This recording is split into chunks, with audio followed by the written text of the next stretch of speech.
What's going on, guys, and welcome back to another video on Social Security.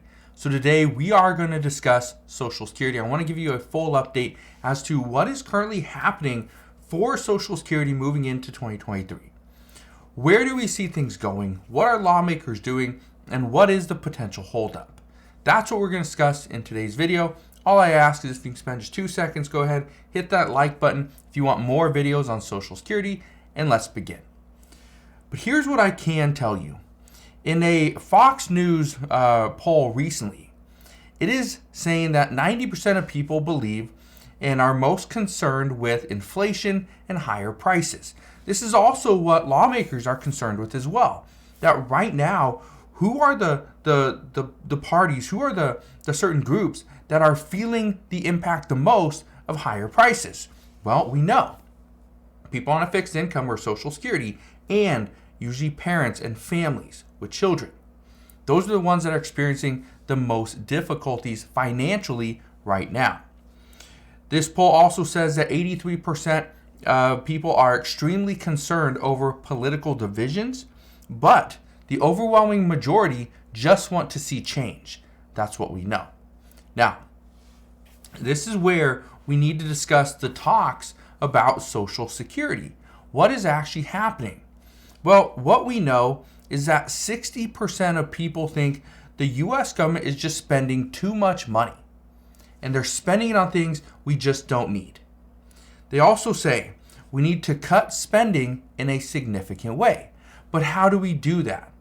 How do we cut spending without hurting Social Security, without hurting Medicare, without hurting the U.S. defense, without hurting SNAP benefits, right? Affordable housing. How do we do any of these things and still cut spending? Well, that creates a problem. So, what would this really do for Social Security? Well, in the same poll, it says the American people are stating that we should, at the same time as we're making cuts, increase funding to infrastructure, healthcare, and Social Security. Those three things. Again, but how do we do that? How can we go about increasing funding to Social Security, healthcare, and infrastructure? Well, according to an AP NORC poll, it states that both parties believe the U.S. government is spending too much money on foreign aid.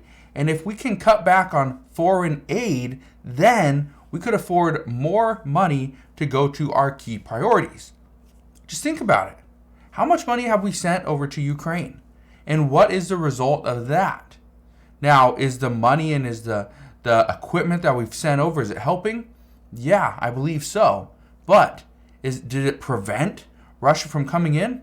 No, absolutely not. Look at this chart. I want to show you this chart. It says Americans' views on government spending.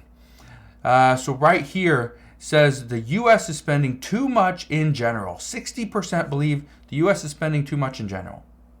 Okay, 62% say the U.S. is spending too little on Social Security and infrastructure. Okay, that pretty much falls in line with what we were expecting anyway. And right here, 63% say the U.S. is spending too little on healthcare. Well, here's the thing: the United States is spending, a decent amount of money on Medicare, Medicaid, right? There's healthcare in general. Here's part of the problem.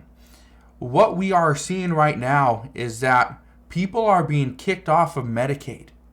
They're just being kicked off because of the funding, because it only went up, was it like last month or something? And so that's part of the issue, is now people are running the risk of not having any healthcare whatsoever. So again, part of the problem. And this is where this poll is stating that the U.S. is spending too little on healthcare. Well, what do we do? How do we bring in more money? Well, got to make cuts. That's part of the problem. Now, here's where things stand at this time. Republicans would be willing, according to reports, they'd be willing to accept more spending for Social Security, for health care. I don't know about infrastructure at this time, but they would only accept that if Democrats agree to cut spending on other spending programs. One of these programs, unfortunately, is SNAP benefits, nutrition assistance.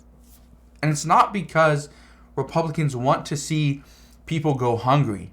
They don't want to increase food insufficiency. That's not what they want to do. What they want to do is cut out the people that are getting SNAP benefits that do not need it.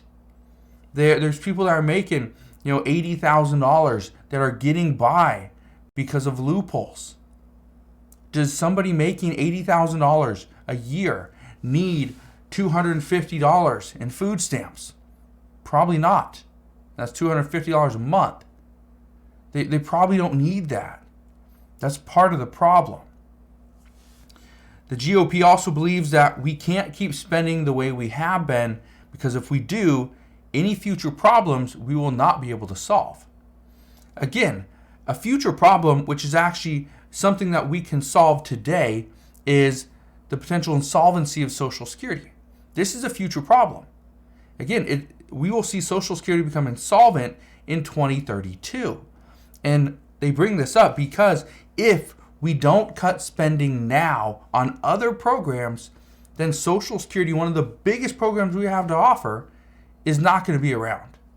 It will not be providing 100% of benefits. At most, it will provide about 77, 78%. That is going to make things very difficult for millions and millions of Americans that have paid into the system, that have done everything that they've been asked. And now, what they paid into isn't even there to provide for them. Here's something else we know. Unless we start to see cuts, the GOP is adamant on not voting to increase the debt ceiling, which must be done by June. So what does this mean? Well, according to reports, this means that we could start to see changes to Social Security as soon as June. Okay? Now, even though this is what the report says, I just want to be very clear on this. We will not see changes to Social Security in June. What we will see is the negotiations. They'll start. Hopefully we have answers. That's something that we could see. But as far as changes, any change to Social Security, whether it's an increase in payment, a decrease, doesn't matter. It's not going to happen this year. It's not going to happen in 2023. Okay? If anything, it could happen in 2024, but the expectation is if we see cuts to Social Security, and when I say cuts, I'm really referring to there's a chance that we see the full retirement age increase for people that are 18, 20, maybe 30 years old. People that are 55 years old, you're not going to see it's going to go from 67 up to 70 as a full retirement age. Both parties have agreed that no, we don't need to do that. That's not a change we need to see.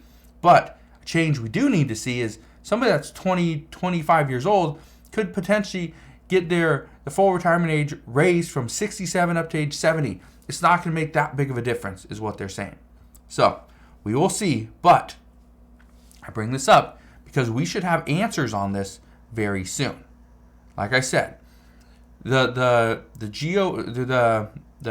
Treasury Secretary Janet Yellen, she says that the U.S. government, the X date is going to fall somewhere between June and September. Well, if that's when it does fall, and the X date as far as the debt ceiling, when we just can no longer pay our debts, the problem there is the GOP says we need to see cuts. We need promises that, yes, we are going to provide cuts, and then we will vote on the debt ceiling increase. But until then, there's not going to be any changes. And one of the big things is, okay, if we, and again, this is why Social Security gets pretty much lumped up into all this, is because, yes, we're not going to see cuts to Social Security, but what other programs are we going to see cuts to in order to save Social Security and Medicare? That's the big question mark.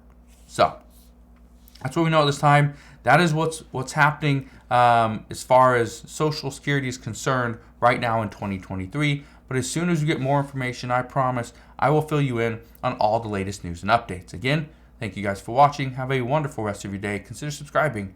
I'll see you guys on the next one.